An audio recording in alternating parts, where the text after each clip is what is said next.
ये कहानी है टुनपुर गांव की। रानो चिड़िया के शादी के कुछ साल बाद है उसके पति की देहांत हो जाती है। रानो चिड़िया की 3 बेटियां रहती हैं। वो अपनी तीनों बच्चियों को अकेले पोसती और पालती है। अब वो लोग नए घर में शिफ्ट हो चुके थे। अपना पुराना गांव छोड़ के वो लोग शहर में आ गए थे। रानो चिड़िया की बेटियां उससे कहती है, माँ क्या हमें यहाँ पे मन लगेगा?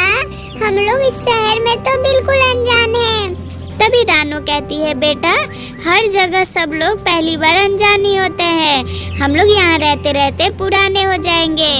अब घर की तैयारी की जाए क्योंकि हमारे घर में एक भी अन्न का दाना नहीं है। चलो अब हम लोग जुगाड़ में लग जाए।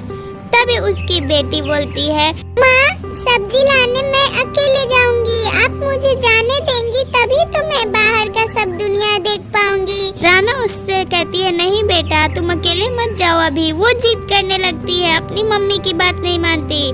ठीक है जाओ, तुम जाना है सब्जी लाने। तो वो अकेले चली जाती है सब्जी मंडी में। सब्जी मंडी में जब टुनटुनी चिड़िया जाती है तो देखती है दूर से कि एक कल्लू कौवा और गुन्नू चिड़िया आपस में बात कर रहे हैं। तभी टुनटुनी चिड़िया वहाँ आती है और बोलती है, आंटी मुझे क्या आप सब्जी दे सकती हैं?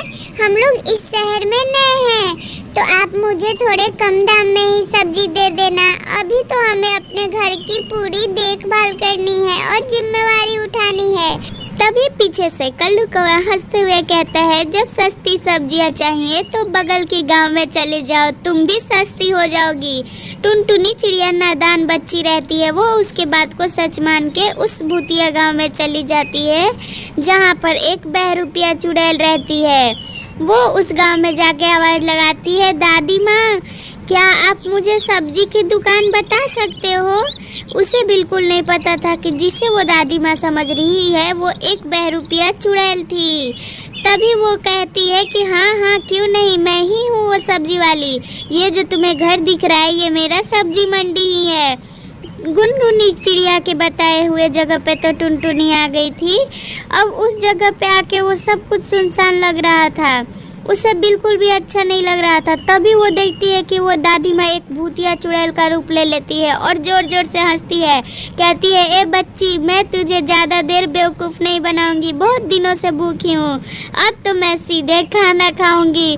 टुनटुनी चिड़िया बहुत घबरा जाती है और भगवान का नाम लेने लगती है। उसे अपनी माँ की बात याद आती है कि माँ उसकी बोल रही थी कि अकेले मत जाओ। काश कि वो अपनी तीनों बहनों को साथ में लेके आई रहती। इतने में वहाँ पे जोर से हवा और तूफान चालू हो जाता है और पत्तों की बारिश हो जाती है। चुड़ैल के आंखों पर कुछ देर के लिए पत्ता गिरता है। बस उतने में ही टुनटुनी अपना दिमाग लगा के वहाँ से भाग जाती है। भागते भागते वो सुंदर वन जंगल को पार करती है, ये सोचते हुए कि आज मैं अगर नहीं भागी होती तो मेरी जान तो चली ही गई थी। अब वो भागते भागते जब थक जाती है तो कुछ देर बाद जाके एक नदी के किनारे पे रुकती है और रुककर वहाँ के पानी को देखने लगती है। उसे बहुत जोर की प्यास लग जाती है। फिर वो सोचती है कि कहीं वो चुड़ैल जादुई थी और मेरा पीछा कर रही होगी तो उसे तो बिल्कुल टाइम नहीं लगेगा मेरे पास आने में।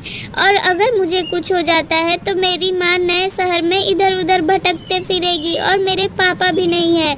ये सब सोचते हुए टुनटुनी बहुत ही दुखी मन से अपने घर की ओर फिर भाग चलती है और बिल्कुल अब कहीं नहीं रुकती। उसे अब बात समझ आ जाती है कि उसकी माँ उसकी भलाई के लिए ही रोक रही थी। इसीलिए हमारे बड़े जो भी बात कहें हमारे भला के लिए कहते हैं, उसे सुन लेना चाहिए।